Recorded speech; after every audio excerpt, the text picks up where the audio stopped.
All right. Hey, everybody. Welcome to the Let's Talk Strength podcast, where we discuss programming, share coaching insights, and dive deep into all things strength training. It's pretty fun saying that. Happy spring.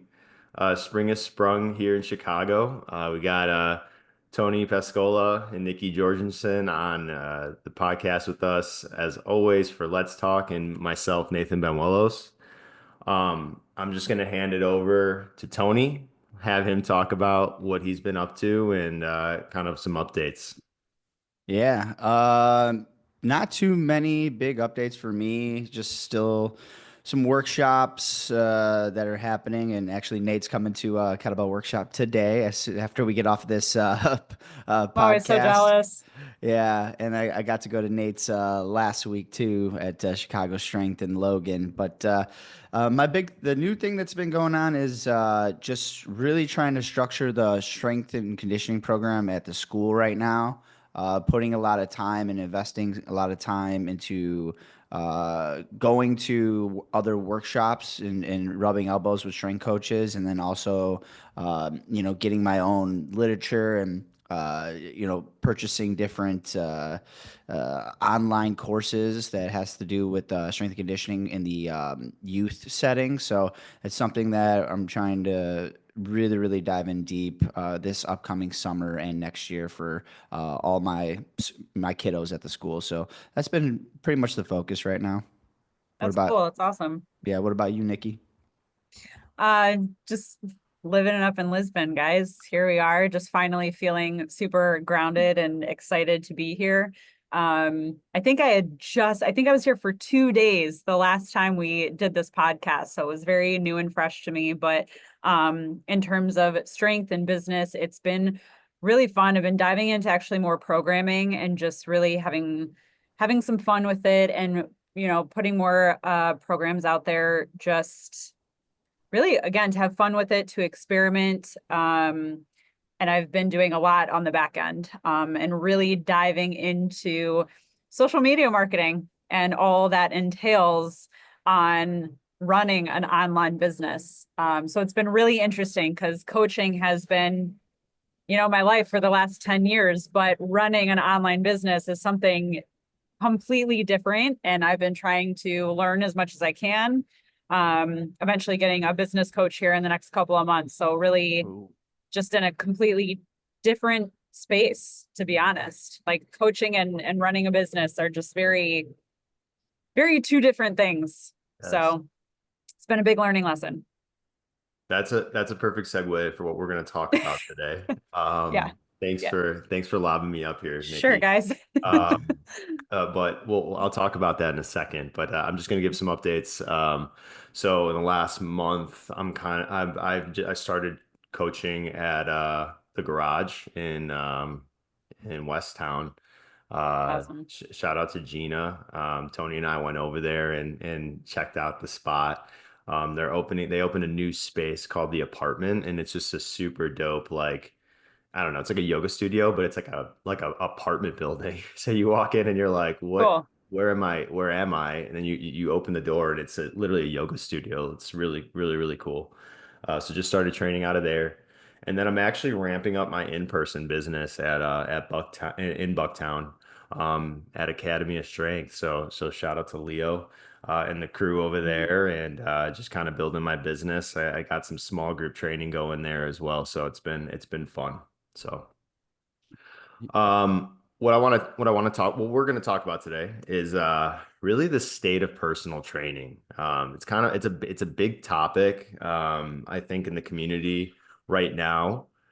Nikki kind of started it off like talking about even just like she's in a whole different part of her career, right? So, Yeah. that's I hope we get a little bit of insight on that towards the end, like online digital marketing. But I wanted to start off the podcast just kind of talking about where we're at with personal training and just like, where we see it going, like how it's evolved in the last few years, like thanks to COVID or like, because of COVID, going from like in person and making things like hybrid or, you're working with people virtually.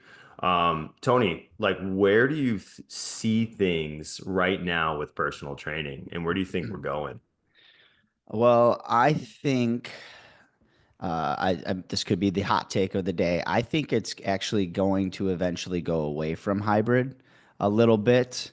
I think right now, because of just, how things are set up with people's jobs, right? Uh, People are going to be at home. People are going to get a program.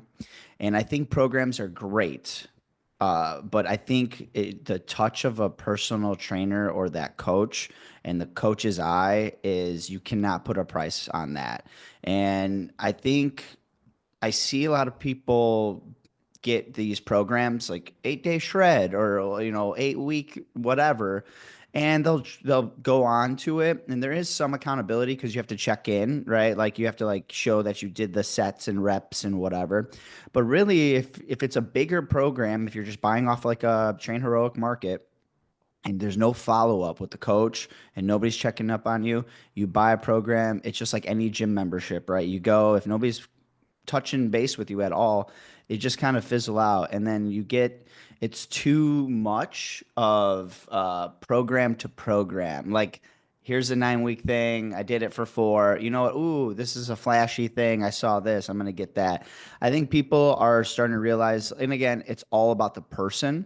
Some people that have a good base and have some coaching before COVID happened or whatever, and they're going getting these programs because they have a home gym or the gym is close and they have technique, they have the quote unquote discipline to go 3 or 4 days a week.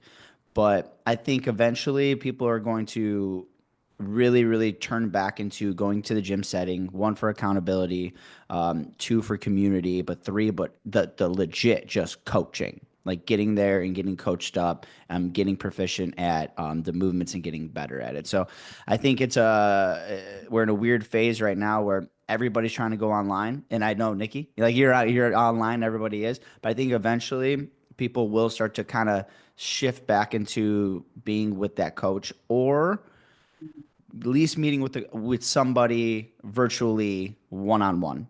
Like that's another piece too. Is like if you can't get into the gym, meeting with somebody one on one via your coach. Again, bells are the easiest because it's just you need a 4x4 space. Having a barbell in your house, we've talked about that, is kind of difficult. Or if you have it in your garage, great. But I think eventually people are going to want that one-on-one connection and the one-on-one coaching. So programs are great, but I think eventually it's where it's going to go. Nikki, what about you? Where do you think we are right now with personal training? Like, Man. I know that's a Uh, big question, but what a question. Yeah. Yeah. Where are we are right now with personal training? I don't know if we know where we are. I think like um I don't know. I honestly don't know if I have like a definitive answer. It's like, to Tony's point, I think it's becoming more and more common to do things online, but I I don't know if the audience that at least I work with is prepared for that. So I think mentally it's weird. I think people who try and take advantage of online things actually need a more personal one-on-one coach. I think people who are more advanced are the ones that are more prepped and equipped to be online and to purchase something like a 12-week program because they typically know the form, they typically know how the programming is set up. They understand that it's just 12 weeks.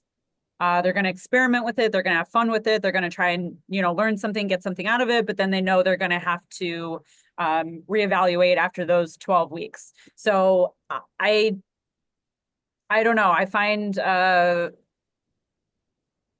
have an audience that works with me online and they love it and they do great. And we do check-ins. I'm actually more hands-off, but that's because my audience, for the most part, who works with me online, are pretty advanced at this point. And what I mean by advanced is that they've been training for years and years and years and years and have trained with me in person beforehand.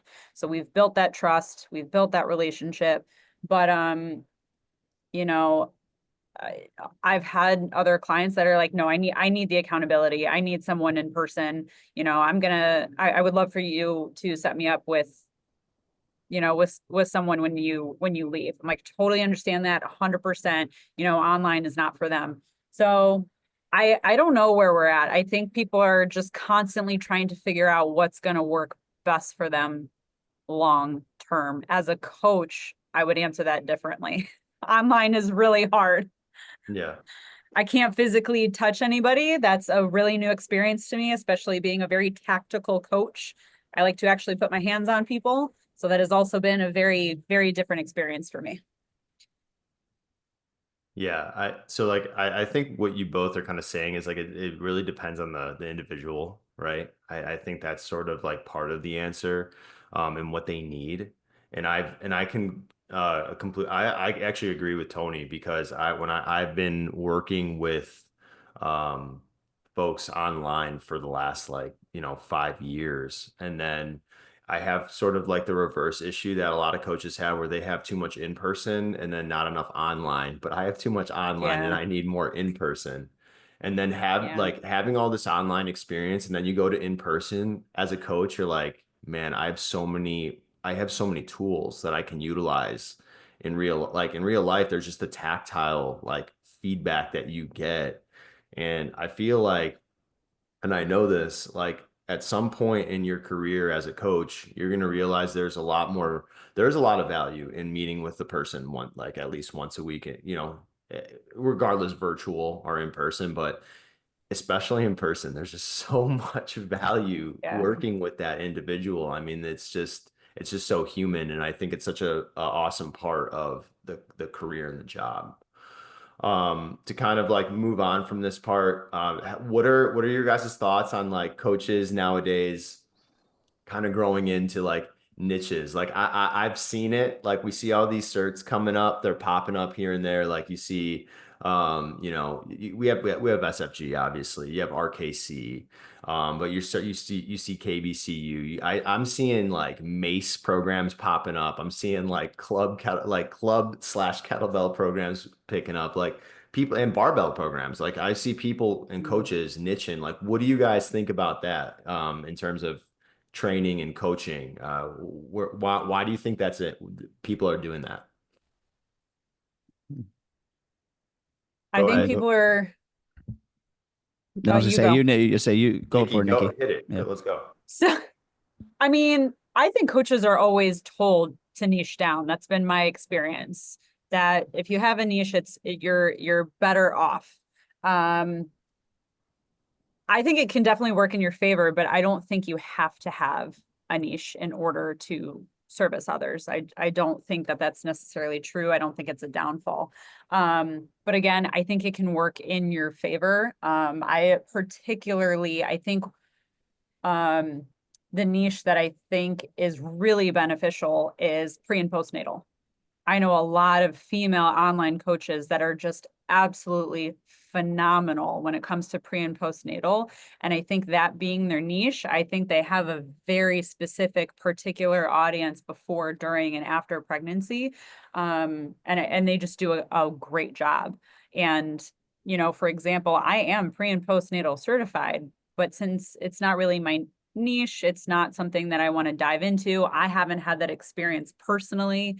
So I would send them, to these women who are really, really more equipped, more knowledgeable, working with this audience. So I do think it can work in your favor and also work in the favor of the client as well. Like, could I take them?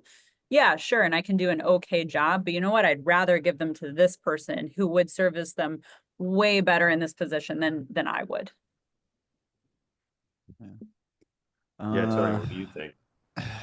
this is a great question, and I think I heard this saying the other day. I was just like going through some like YouTube. I'm just like looking at some like coaching videos, and uh, one of the things they're talking about like athletes is that they're over specialized and under Mm, generalized. And I was like, Yeah. And then when I was thinking Love about that. that, yeah, when I was thinking about this, I was like, you do have trainers. Like you can be an absolute master, right, at the landmine university, all that. I'm not saying that's bad stuff, but you can be an absolute master at the landmine. But if that's your only tool, I think you're pigeonholing yourself as a trainer.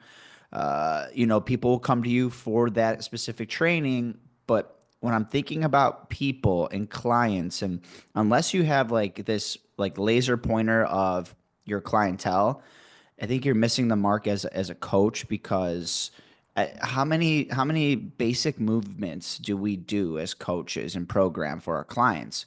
We do a lot of basic stuff, and I think in the terms of general population people, the amount of people that come to the gym that need support, it's basic stuff. It's Yeah. basic. It's really about your coaching style. It's really about, getting them to move better, get them stronger, get them coming back into the door day after day. And I think there's so many flashy things out there, and I like the flash too. Don't get me wrong, this stuff looks so cool, but will I use that for 90% of the people I work with? Probably not. Maybe myself, maybe a advanced individual for sure, but I think really if you're if you're targeting a specific market, you lose out on your coaching experience because I've coached like big group classes with, people that were in their late 30s to 50s or 60s, right? I learned a lot about myself and like my coaching, and I got better at coaching because I got that group of population. I would not say none of them, everybody's an athlete in their own right, but I mean, none of them are like, NFL combine, ready. And then I coached like, fifth graders all the way to 12th graders. I have like this different population in different cues, and I wouldn't learn anything. Like the other day, too, a kid put a landmine attachment on a sled. I have these rogue sleds, and you know how the posts go in, like Yeah. to push. And he Mhm. couldn't find, no, there was no room, and he couldn't put the attachment, and then the bumper plates were big, and he put one in the sled, right? And there was weight on the sled, and he was doing it off the sled. I'm like, dude, that thing fits in there. He's like, yeah, I couldn't find anywhere else. I'm like, dude, we could get 4 landmines going off the sled at one time. I was like, I'm like, this is great. Like, That's I've awesome. learned so much. Playing Legos with a Yeah, damn sled. yeah, basically, I was like, dude, I could put 2 sleds out there with weights, and then I could have 4 landmines going on each. I could have 8 landmines happening, and with half the space. I was like, this is great.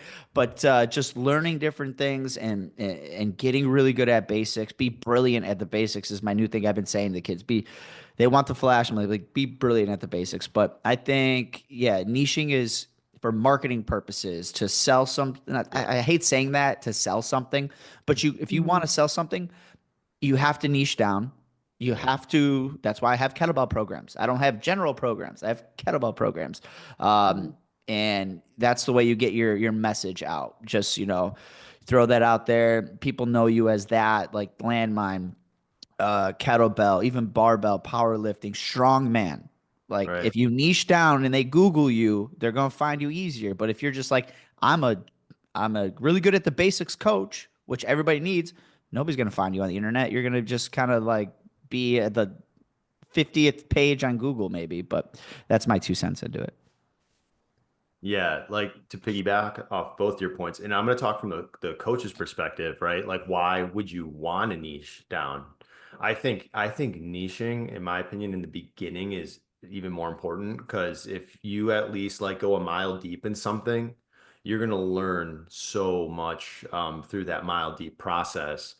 And then I feel like once you're a mile deep in some sort of, whatever tool you're learning, you can be learning a kettlebell, a barbell, a landmine, a body weight calisthenics. Like you're a mile deep, it's easier to bridge concepts to other tools. That's just in my experience. Like, we've picked up, I went to a couple Mace club classes from one of my buddies, Danny Cola in the city. And, picking up the club and the mace is no different than picking up the kettlebell. And I wouldn't have known that, and that concept wouldn't have came to me had I not niched in a kettlebell for a while, right? So I think for coaches in the beginning of their career, it is good for them to niche. Like get a mile deep, like get your knowledge base, be able to transfer a skill tree over to a new student or a new client. And I think then you can, do it again. You repeat that process, and now you have a lot more tools in your shed. So that's something that I think about a lot. Now we're trying to go. I'm doing barbell, right? So like I've never gotten barbell instruction. I've done a ton of kettlebell instruction. I've used a barbell for like 15 years, but I never got barbell instruction. So adding that to my tool shed, now it's like, okay, I'm a barbell coach. I can coach. I feel comfortable coaching this. I know the cues to set somebody up the right way without hurting themselves. And it's good to do that. I think it's really good for coaches to kind of do that. But um, like all the way on one thing your whole life when you're also going to get really educated students and clients that are going to be like, well, I want to learn something new, and you're stuck in this wheelhouse and you want to expand, but you can't because you don't feel comfortable to transfer the other knowledge over. So um, don't hyper niche. Try to learn a bit of Yeah. everything, right? So no, I'm gonna take this. Nikki, did you have something you want to Mm. say? I felt like you wanted to say something there. No, it's actually based off of what I feel like you always say is that in order to get really, really good and really proficient at something, you have to do it over and over again. And that's essentially what we do initially as coaches. So it's really interesting that you said, for a while, I think you should niche down because that is your dedication and development into something really specific. And that's what happened with me with kettlebells. And, I'm sure you guys had that experiences when you like first started coaching, and that's what makes you proficient at something, right? And that's what we tell other people to do is get really, you have a phrase, Nathan, I feel like you use it all the time. Like Which just one? get, duh, I know you have a Now I couple. want to know what it Let is. me You let have me a check my couple. notes. Let me check my notes of Yes. quotes here. What I got. Like start throwing But pages. it's just getting like disgustingly good at one thing. Yeah. Um, and you're right. And looking back on it, it's just like we really did fall in love and we get really good at that one thing. And that's when beyond that is when I think, I don't know about you guys, but Sammy Gonzalez was really good at coaching concepts. If you're a good coach, you're going to coach Yes. concepts, right? Not just things, not just exercises, because then people can only go so far with that. And I think for all of us, our goal as coaches is to coach concepts so that they can apply to other things, obviously. Um, so it's just interesting because that's true. Like we did start off with a niche, and I think that's why we got really good with kettlebell work, or at least that was for me. Yeah. No, and this is perfect. This is again a great segue into our next topic here. Just tips for new coaches, right? Like, we are seeing that. I'm seeing a ton of them sprout out. I'm actually getting a lot of messages from people who are actually trying to Mm-hmm. transition into becoming a coach. Like they're in a career, a completely different Yeah. career. They're like, hey, like I saw you do this. Like, how did you navigate these steps? I'm gonna ask the question like this. So Tony, I know I keep going to Tony. I'm gonna go to Nikki next. Nikki, if you were to go Yes. and tell yourself, 10 years ago, and you can give yourself like a cheat code on how to get to be where you're at right now as fast as possible, what would be the first thing you would tell Oh yourself? man.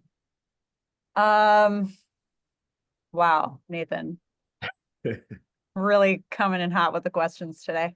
Um, be a sponge.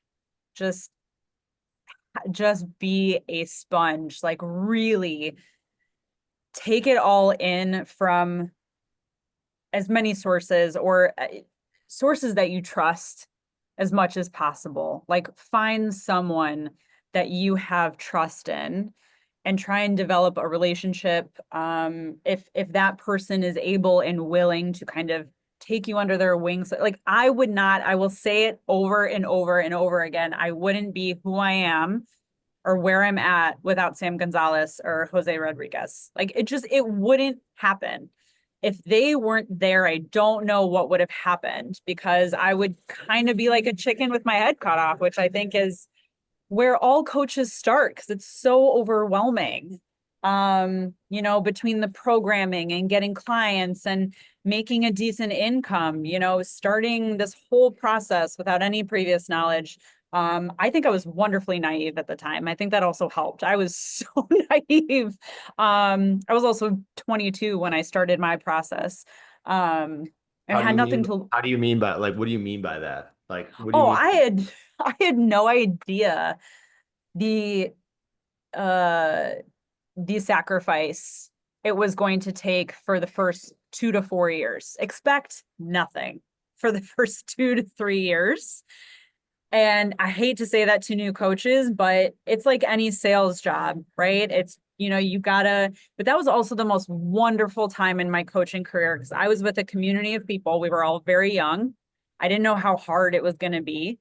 I truly like slept in my coaching clothes. I got home at 9 p.m., eating cereal for dinner, woke up at 5 a.m., did it all over again. But I also had my peers doing that with me, and we had so much fun. I had no money, I had nothing. And I'm like, if I'm really going to make this work, then I have to do it 100%. You can't be 1 foot in and 1 foot out. Like, you have to dive, and you have to commit, or else it won't work. So, um, I thought like, oh, I can do this. I got nothing to lose. Like, let's do it. Yeah. Whereas when you're older, you might have kids, you might have had a stable, secure job for a long period of time. Obviously, your decision to do that is much harder. It's much scarier. I feel like I was a young, dumb kid when I decided to do this. So I think my experience was a little different. But just be a sponge. Like, again, I wouldn't be here if it wasn't for those two guys really just teaching me everything that they know. And just being kind and just, really helping me stay grounded and really enjoy the process, even though I had absolutely nothing. Um, so just learn as much as possible. Just learn, take it all in. Yeah, like one thing I want to say to that is it sounds like, like I don't think a lot of coaches realize that there's like an apprenticeship like piece to this, right? Like there's like a 1 to 3 year like and that varies. I think a lot of it varies like Yes. Yes. the type of person you are, how much you love it. Like this is a trade. Like you're learning a trade, you're learning a skill, right? So you need to understand that for those first like 1 to 3 years, you are really needing to sponge so you can see like how the people that are doing well in the field are doing it.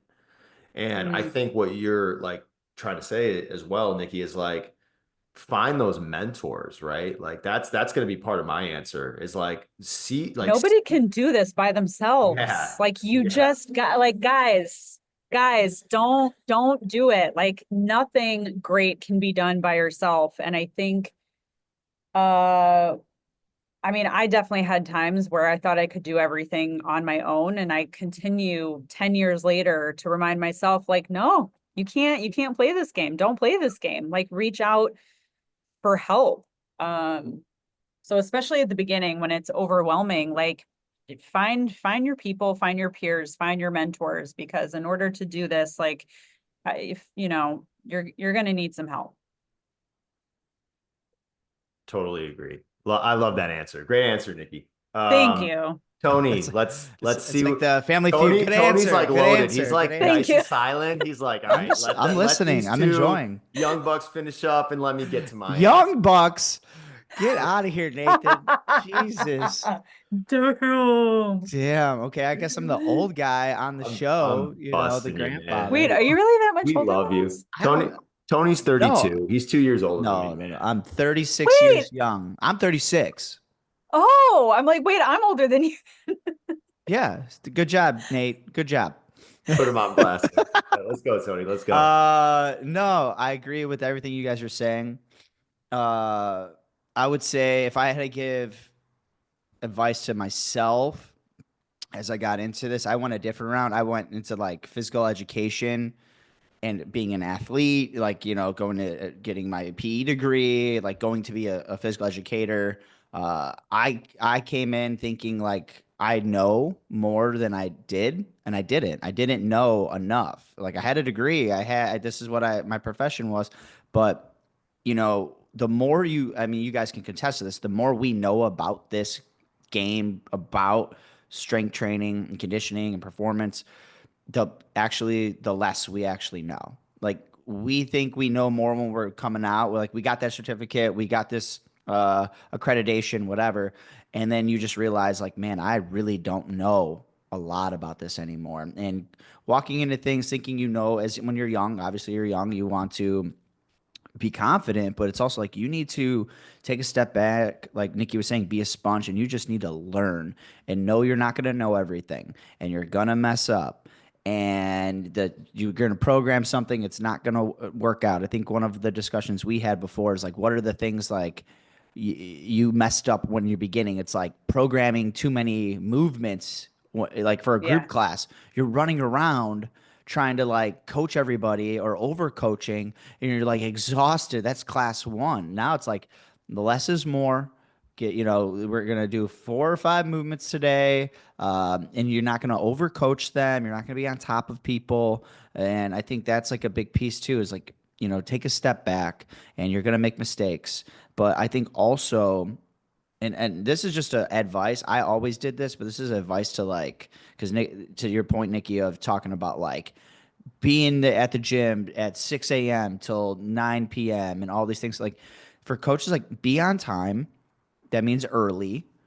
Clean up after yourself, like Yep. instill into the clients to clean up. I don't think people realize how big of a deal that is of cleaning up, making sure you set up for the next person, making sure the space looks good.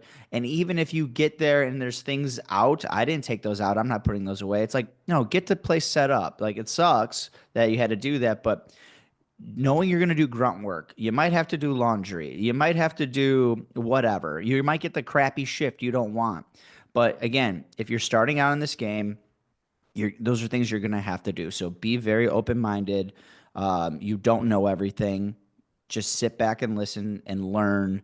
And learn from your mistakes and just be a professional. And the last thing I'll say is it's really about connection. Like it's the hands down, it's about connection with the people. You can be not even the best coach in the world. I know some trainers, right? They got a full book and then some. I mean, they're not the best coach in the world, but they're a great person. Like, I mean, that will get you a lot of business in this industry. Mhm. If you're a great person, you connect with them, you care, right? And you can make them strong, like you're gonna be fine. You're gonna be great. But all of those Yeah. things I would say are super, super important. It's awesome. Yeah. And like I think my point would be is I see coaches today and like I just have the conversations at the gym, like what are you up to? Like what's been new, like at my personal gym. And it just reminds me so much of where I was at because I was in those shoes. I used to work like corporate wellness, corporate fitness. I ran a facility back at like that was my first career, right? And I was running into the same, not to sound like Hermosi here, but I was running into the same boss battle when I was that version of myself because I wasn't taking those necessary steps to find my Sam Gonzalez, to find my Tony P. You know what I mean? Like I wasn't able to find like these mentors that I needed. And it took somebody that we actually hired and brought in. Shout out to Terry. And Terry was like, Nate, you really should invest in learning how to like basically build out a skill tree so you can transfer that over to a student or to a client. Because you have the personal traits. Like you can like, and I think a lot of coaches have this. They have like the ability to be really personal with somebody and they think they know that they have and programs, like if you have somebody coming in, they're training week over week, they're getting good results, great. It's awesome. Like you're taking something off the internet, you're slapping it in a copy and paste, and you're running it. They're doing it week over week. That's awesome. Like kudos to you. That's amazing.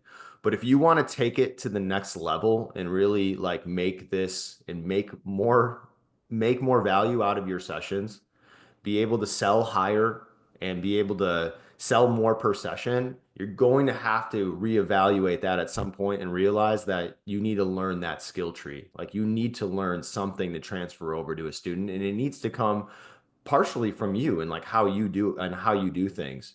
So I wish I would have told myself, if I can go back like 10 years and say, hey Nate, like this is what you should do, like seek out those mentors, like seek them out. You're gonna have to, sometimes you're gonna have to pay to learn these things. You're gonna have to pay to get into these rooms to learn. But you know what? Those investments are gonna pay, they're gonna pay insane dividends once you understand the processes that these people are utilizing at the highest level. And that's why they can charge, and that's why they can do what they can do. I'm gonna bring up Hunter real quick because the first day at KBCU, when I invested in him, he just threw like dollar signs on the screen and he's like, hey guys, before we start, this is how much money have I've invested in my career to get to where I'm at. So I just want you guys to understand, like, that's kind of how it kind of works like that. Like you have to continue to invest in your education, and you have to be curious about that next step and getting more value out of that next step. So that's what I would tell myself is like, hey, seek out those mentors, seek out those people, take those courses. Yeah, you might be on your bottom dollar, but this is going to take you and raise your dollar. It will. You got Mhm. to trust that. You got to trust that. So yeah, that would be my advice. And this is also like just like another perfect segue into into our next thing is having an abundance mindset as a coach. And I think, again, we talk about boss battles like going on within ourselves. I think a lot of coaches, and it's sort of like the name of the game is not to, we do have an abundance mindset with students, but we need to start having it with our business. And I think that's something that I want all of us to just kind of talk about. Like, Tony, I'm gonna lob it over to you. Like, what do you think it means to have an abundant mindset as a coach, as a leader in a gym? Yeah, I I I want to say that everybody, we all want to protect ours. We want to protect our ego, things like that. And we want the most clients. We want the biggest book. We want our classes to be packed. And I think that's an okay thing. But at the same time, I think coaches need to realize that there's enough business for everyone. There's enough business for everyone. And the moment you stop caring about, like, I mean, money isn't everything, but it's up there with oxygen, right? It's important. But at the same time, like you open up like this huge window to more relationships, more reciprocity, more people coming in and out of your life when you have this abundance mindset of what can I do to help others?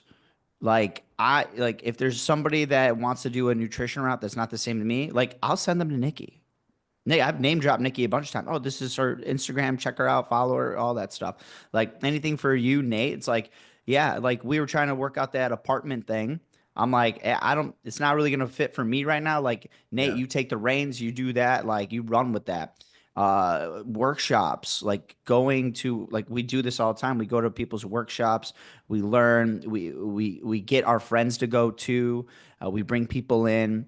And I think that once you do that, I think the you have such a big gateway into other people's lives versus like you're so closed and it's all about me. Like once you start looking at this whole thing as a community, a vocation, right? And how can I look at it as like wrestling for me was like my favorite sport. And my coach told me this one quote. I still remember it to this day. He goes, "You can never give the sport of wrestling what it's given you. You can never give enough to what it's given you. And I think that's the same thing about strength training and coaching or any vocation that you choose. Like you can never give enough to the something that you love that it's given to you personally. So always be giving and contributing and helping others. I think if you just stand by that, one, you're going to be happier and you're going to have better relationships and you are going to just thrive in the business. So that's what I would say about abundance. Damn. Boom. Boom. I Literal don't mic know if drop. anything else needs to needs to be said. Well said. Nikki, you got anything to add to it? Yeah, I'm actually gonna I'm gonna take a little turn on this one. First I think it's good to remember, kind of going off of Tony, is that what's the opposite of abundance mindset is scarcity mindset. When you have a scarcity mindset, nobody wins. You don't win, nobody wins, right? That makes people feel like they're always lacking something, or that success is a zero-sum game, right? So if you don't have abundance, you're going to be in that scarcity mindset, and that's not a place that anybody wants to be. And what's really interesting that is kind of ticking me here for with this question is that when my European boyfriend came to the States for the very first time, he felt a very big difference in culture, mainly of which, and this is a pro and a con, we Americans have a very competitive culture. Again, there's pros and cons to that. But the difference of being here, and I can feel it almost instantly when I got here, was that this feels like more of an abundance mindset kind of environment where people are supporting others. And again, if I win, everybody wins, or if everybody wins, then I also win. What, right? Like it's just such a different approach. My boyfriend always tells me there's room for everybody. There's always room for everybody. And especially when we talk about social media, right? Because that also gets very overwhelming in terms of like, what am I going to post that nobody else hasn't, especially in terms of fitness? What's the point of me doing this because everybody else is doing it? What makes me different in that way? And he always reminds me there's room for everybody. Truth is that there's nobody like you, and you always have something to offer. You always have something to bring. You're always going to hit an audience differently than another person, right? And so he always kind of, whether I don't even think he intends to, but there's just this abundance mindset of like, there's space for everybody, and you always have something to offer because you are not like anybody else. So I just think that's been a really interesting kind of experience that I've had, especially coming from the States and into Lisbon, because that's one that feels very, very different here. And I feel it in myself being here compared to what I felt like was in my nature when I was in the States, which was feeling like I have to be very competitive with others, even if I didn't want to be. Yeah. It's Yeah. really interesting. And I mean, it's true. I mean, it's true. Like you can't go like everything in America is like salesmanship, right? It's literally just who can like sell the best, really. Like that is the mindset here. I mean, there's again, like we said, there's pros and cons to it. Mhm. But if you're here, like I'm gonna just say is just you need to have and build the mindset that like you may not is delayed gratification, right? Like you need to like realize that if you are in the process of building or you are in the process of growing and you're not seeing it right away, it doesn't mean that you're doing something wrong. It just means that like you're building for the bigger, you know, the bigger success. And you got to understand that with coaching and with training, that there's a huge building process to what you can give as value to a student as well. Like you're not just going to know right away like what is going to be the most valuable because a lot of it ties into your personality as a coach, I think, too, right? Like all of us have a different personality. All of us have kettlebell foundational background, but we all utilize it in a different way because that's our personality kicking in. And I think that's the one thing that a lot of coaches need to understand as well. And like Tony, you talked about it, was just saying how, like the scarcity mindset kicks in when people are afraid to, oh, you might get that person or I might get that person, or it's like a battle for people. We're all here trying to like just make people healthy. And if you're not, then there's something you're already kind of screwing up in the business, right? Like you are here to help first, and then you're gonna, Mhm. figure out everything after, right? Yep. So what I'm trying to say though is your people are also out there. Like the people that you're supposed to be supporting are out there, and you just need to do your best to find them, and they need to do their best to find you. And you need to make that the easiest possible. And it's not going to happen if you're not getting out into the community, if you're not going to handshake, if you're not going to support other coaches, if you're not learning. It's just not going to happen. You're not opening those doors for yourself. So you have to get out and be in part of your local community, whatever that looks like. Whatever that looks like. My Orlando community looked completely different than my Chicago community, but I still went and handshook all those people. Like I used to be neighbors with the crazy trainer, Jared, and I would go to his gym all the time, and I would go handshake and meet a ton of people. That's how I met Danny Cola here in Chicago. So it's like Awesome. people wouldn't know those things. But again, like you have to be involved in your local community. And I think that will kind of help that abundance mindset as well. Is like you think you're alone, you're on this like solo island. You're not. You're just not like communicating with the right group of people in your area. So I hope that helps that point.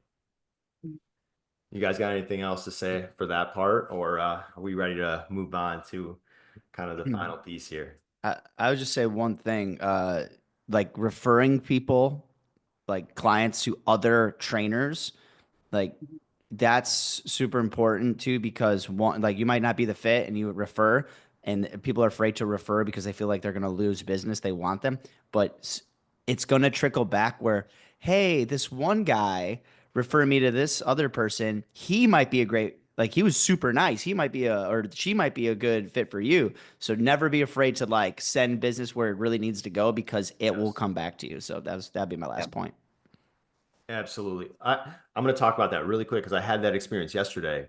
I got on a call because it's a friend of a friend, but basically I said, hey, let's just hop on a call. If I'm not a good fit for you, I'll find you somebody who's a good fit for you. Like that's Yep. again taking the high road. But guess what? The person was like, yeah, let's hop on a call. That sounds great. So now like coaches out there, if you're looking to like get more calls, which is always important, you're trying to get like leads. That's a great way to do it. It's like you have a network that you can leverage and give people to, and they'll always remember that, to Tony's point. They'll always remember, oh man, you know what? The reason why I have this connection was because of X. You know what I mean? And that is super valuable. And you're Yep. creating again like that intertwined network in your community, right? It's you creating that. And I think people miss that a lot, right? Just because you're not getting it doesn't mean you're not going to get something later from that connection that you've spurred. Yep. So, and then I mean, we're going to head into the like last topic here. And it's just, being a student to this, trade and to this practice. And I just, this is going to be a kind of a loaded question too, but what do you guys think that means? Like, what do you guys think that means for coaches, for personal trainers, for, PE teachers? Like what does that mean to be a student of, physical education, strength, and that. What do you think, Nikki? Um, I think, especially for us in this industry, personal growth is professional growth. It's really hard not to have that transfer over in some capacity. So if I'm consistently dedicating myself to improving myself and improving my being, when it comes to my health, when it comes to my lifestyle, when it comes to what I put in my mouth, when it comes to just about anything, um, it's obviously something I feel very passionately about, and I always want to continue to get better. Always, always, always, because that's never a stagnant thing, no matter how advanced we get, no matter how old we get. Like there's no circumstance in which I am not trying to become a better person and trying to be the healthiest version of myself. And there's no way that's not going to transfer to my work.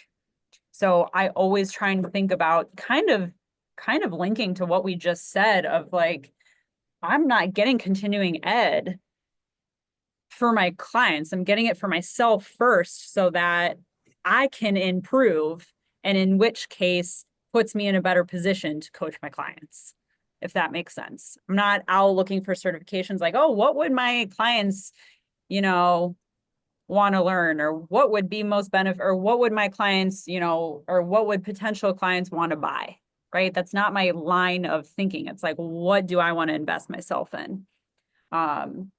And I just always, because sometimes honestly, I forget. I go through months and months of being so head into my business or programming. It's like, wait a second, we have not taken a step in a while for ourselves to do some continuing education, to learn something new. So sometimes I get like blinded because I feel like so invested in whatever I'm doing. But then I also start to feel stagnant, right? And if I feel stagnant, my clients might feel that way as well. So I really feel like it kind of starts with me, since it is my business, and it will seep into my clients. So for me, I feel like the learning portion is always kind of, starting with myself, and then kind of as a default, my clients will hopefully also learn what I have learned in whatever experience I've chosen. And what's funny is that you kind of touched on it before is, when it comes to investing in yourself or investing in continuing ed, like what I remember about Strong First is not necessarily what movement I learned that day or a certain cue. I remember the experience with the coaches there. And I actually have a vivid memory of getting some tough love one day, and it's just made me a better person. And sometimes I approach my clients that way too. And what I'm really teaching them, because it taught me what resilience really means and what it means to challenge myself. I'm like, am I going to stand there and whine about it, or am I going to do it? And someone really gut checked me today. And I can laugh about it now, but I wasn't ready for the response. And what it was is that I was bleeding, right? Third day, getting ready for the snatch test, and I'm already just like coming apart. And I'm stressing out that I'm not going to pass. How am I possibly going to pass if I can hardly hold on to the bell as I'm just like bleeding and just a hot mess? And the coach looks at me. He's like, I mean, are you not going to do it? I'm like, no. He's like, I don't know how you want me to help you. And that's like a nicer way that I just put it. And so I'm like, oh shit, like he's right. Like, what am I expecting this person to do about it? He's like, do you want a hug? Like, I don't know what you like, like, I'm really not going to baby you through this, because are you going to walk out of here and not do it? He's like, you're going to do it. And guess what? I did it, and I was fine, like totally fine. And so it's just one of those things, like, that's honestly what I remember about my experience. So I also think continuing ed and learning is not just about the thing itself, it's the experience that you have. Amazing answer. I love it. We need to also, we'll just briefly mention how Nikki finished up her SFG1 and then went into the U-Haul and cried because she was moving that weekend. I remember that story. You're just like, you told me, I was like, Jesus, like that is insane. Like, and then I moved into my apartment that night. Well, that's the other thing. Like, was I not going to do the certification? No, no, I worked for this. I paid for it. I guess we're moving in and out of apartments and doing my SFG the same weekend. Like, it's just you that whole experience. You had your hot hands moving, right? Rough. It was rough. I had a bottle of champagne and like 3 bagels after that. After that, my mom had like a bottle waiting for me at home. I was like crying, and then I stopped to get bagels because I was hungry. So it was a day, guys. It was a whole day, but it was a good day. And that's what I remember. That's just what I remember about it. So it was a very humbling experience, but because I had that, I just approach things differently now moving forward, right? I approach things differently. So I hope I can teach that to my clients as well. I hope I can teach my clients to approach things differently. Yeah, it's great. Yeah. Tony, what about you? What is being a student of strength and growth as a coach, trainer, physical education teacher? What does that mean to you? Yeah, I mentioned it earlier, just like you don't know everything. You're not going to know everything. You do the best that you can, one, to, propel yourself in this game of life, I would say. And like when you're looking at different things of it takes a lot of different aspects of like professional development too. It doesn't have to be like certifications. Like it could be reading different books on mindset, different books on coaching, doing the certifications. I actually just pulled it up when that question came up. I've been looking at Joe Ken. He does the tier system. It's something I'm thinking about bringing into my school. And the first thing of the goal that says the goal of this program is to absorb, modify, and apply. And I think that's for everything. You're gonna find what works. Like you can't if you try to recreate or do what other people do at their gyms or their spaces, it might not work for you. Like you have to absorb like and then apply it in a different way that works for you. So nothing is cookie cutter. Your clients are different. Your space is different. Your equipment might be different.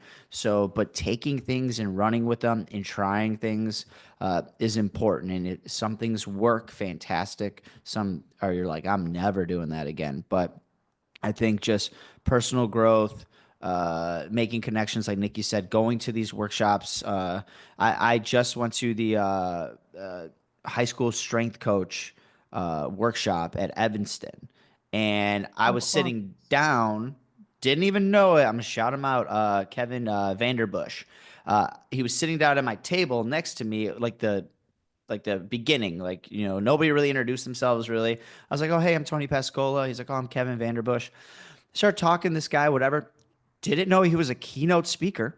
No idea. And that he's 40 years at Ben Davis High School, has like 10 championship state titles, right? Wow. Multiple national titles, like multiple like crazy win record. And he's one of the top leading strength coaches, high school strength coaches in the country.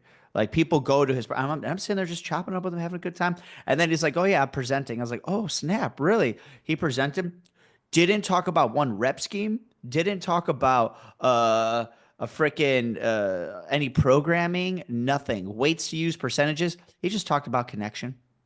Literally, his whole thing was about connection and what he does in his That's at his school. awesome. And I'm going through something right now where I'm trying to build, like I was mentioned earlier, like I'm trying to build a better strength culture at my school, like make it a priority. And I reached out to him that yesterday. Met him on Friday. I reached out on Saturday to say, "Hey, I got your email. It was great talking to you.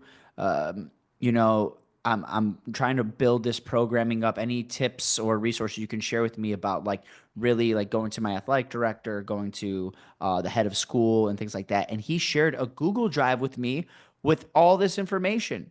I mean, Boom. he didn't have to do That's that. Like awesome. literally, like just like all of his presentations, resources, articles he's written, and he's like, "Oh, start with this one. This is gonna be a good one." I'm like, "Dude, thank you so much." Like that just helped. Like that one connection just helped me move forward. Like a year of like me trying to sift through things and putting things together. He's like, "Oh, I got this. Here you go." I was like, "Dude, that is."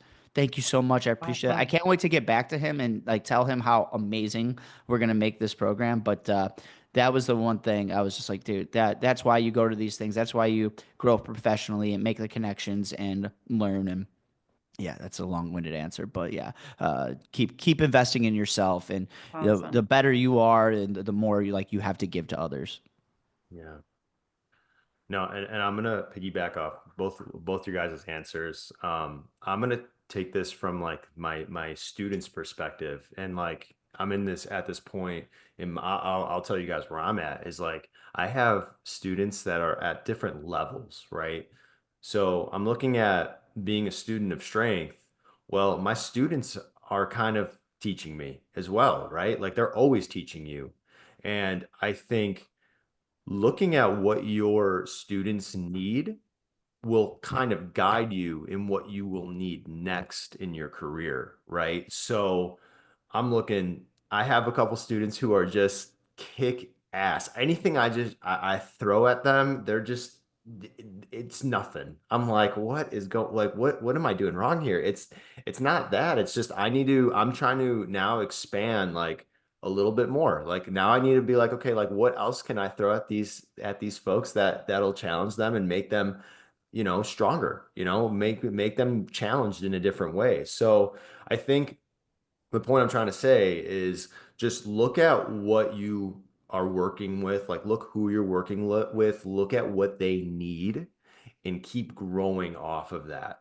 Again, keep growing off of that. Yeah, you can add a little bit of stuff, kind of have some more general knowledge books going, general knowledge education going, but really try to focus on like what you already have and try to keep making that better because it's a great guide in a direction of like where to go next.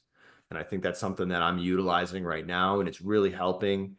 We got some Yeah. certs coming to Chicago pretty soon that I think I want to take just to kind of expand my wheelhouse a bit more. Like just trying to think a little bit more outside the box. I know it's not always, I want to challenge my way of thinking essentially, right? Like I think that's something us three, we have like a good foundation. We have a really good we have this guard of like tools that we use. I want to keep challenging those things, and I want to keep challenging those to make my community as the strongest possible. Really, right? Like that's my answer. So yeah, no, this is a great chat. I think I hope the coach, the personal trainer, physical education, um, DPT, whoever's listening to this, I hope you're getting a lot out of this session. I know it means a lot to kind of go into your career and like talk about it and be vulnerable about like certain parts. So I really appreciate Tony and Nikki for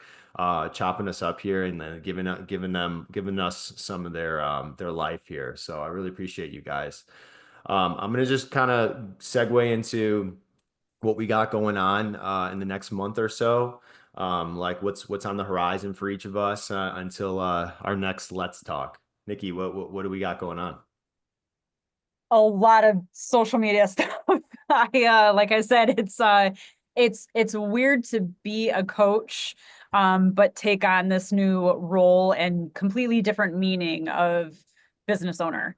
So I'm learning a lot, and getting into the world of social media is interesting. And to your point, like I feel very much a student right now, and at times it can be overwhelming, but there's if I've taken away two things actually, which I hope you guys enjoy just as much as I did. One is just about storytelling. It's just about sharing your story, and in which case, therein lies connection. So don't overthink social media. It's just about sharing. Just share your story. Which kind of leads into Mac actually shared this one with me from Ethos. He goes, people come for relatability, they stay for the fitness, which I also find very interesting. I think social media, again, can be controversial, can be overwhelming, but people are there for community and connection, and don't forget it. So again, I'm really learning a lot about the whole process, and that's kind of where my focus is, and just get more comfortable about sharing my story and what it means in the health and training sector. So it's just it's a very cool, creative process. Tony, what about you? What do we got going on coming in April? Uh, we got I got in the West Loop at All in Motion. We're doing once a month. Getting into some workshops, some kettlebell stuff. Hopefully, adding an additional like. Uh, we've been going back and forth on this. I've done a barbell workshop there, and we actually like overpacked it. So trying to figure out a way to like get because there's only you have so many bars and so many people, right, and so many racks, and but trying to get that on as an additional option for people that really want to learn. So, diving back into some barbell work at All in Motion, Chicago Strength workshops once a month. We moved one. We're gonna try it out this Saturday coming up. I know this episode's probably not gonna be out by then, but switching from a Sunday to a Saturday morning, 8 a.m. versus like a 10 on Sunday. I think Yeah. just more people have asked for, hey, if you did this on a Saturday morning, like I would totally make it. Like I can't really make Sundays. I'm like, okay, we're gonna try that out. But just reading a lot this summer. I'm looking like forward just like reading a lot and really like putting in some time to just find some different knowledge buckets that I want to like dip into, whether it be programming, coaching, philosophy, things like that. So that's pretty much it. And then, and then I get to see Nate at the KBCU. You're going to be out there instructing, so I'll be there. Oh, yeah, I'm excited. Awesome, guys. Yeah, so off Tony's point, coming in May, I'm gonna be I got invited to be an instructor at KBCU Chicago Foundations. That's gonna be a sick class. We already got some really awesome people coming out. I feel like the group of individuals that comes out to that class is gonna be amazing to just network with, be with, just have a weekend of learning and fun.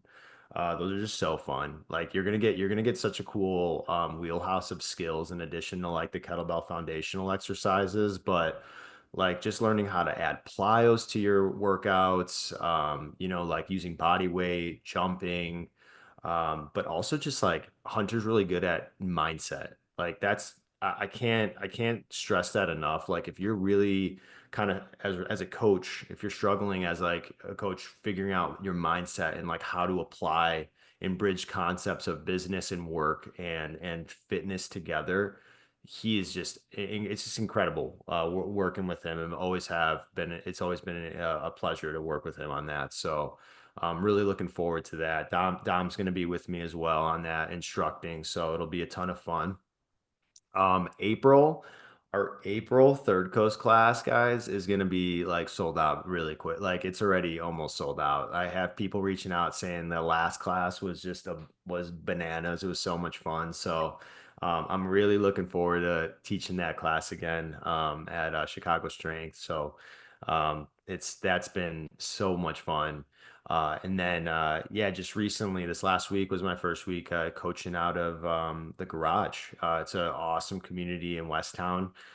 So shout out Gina and the crew there, just kind of growing. And in that class, I had 12 on my first class, so that's a packed room already, like out the gate. So Awesome. I'm super stoked to have that. It's so fun because I'm kind of like bridging yoga with like kettlebells in a heated environment, but with light load. And I think What? yeah, it's so unique and it worked so well the first class. Like I was so shocked on how well it worked. So yeah, if Tony, you got to come out, dude. It's actually really fun. It's a fun class. We just did get ups. We did like some basic complexes and then we did windmills. It felt like yoga. Like I was instructing a yoga class. The one coach came out after. She's like, "Are you a yoga instructor?" I'm like, "No, no, I'm not a yoga instructor." But it was cool. Like the vibe gave yoga. So definitely fun and unique. And then yeah, and then I think just the last thing is just I'm working on getting in person. I want to be in person working with folks. So if you are interested, you're in the Chicagoland area and you have like, you want to do one-on-ones or you're looking for small group, just reach out to me. We'll find a time and we can chat, talk about like how we can take your life to the next level. Honestly, I'm always looking to make stronger individuals and trying to help people get strong in any way I can. So that's It's something awesome. I'm working on right now. But yeah, everybody, thank you so much for listening today. We really appreciate all of our listeners and thanks for tuning in. We're really looking forward to our next Let's Talk Strength podcast. I think this next one's going to be a banger, so I'm really looking forward to it. So I'll talk to y'all later. Take care. Bye, guys.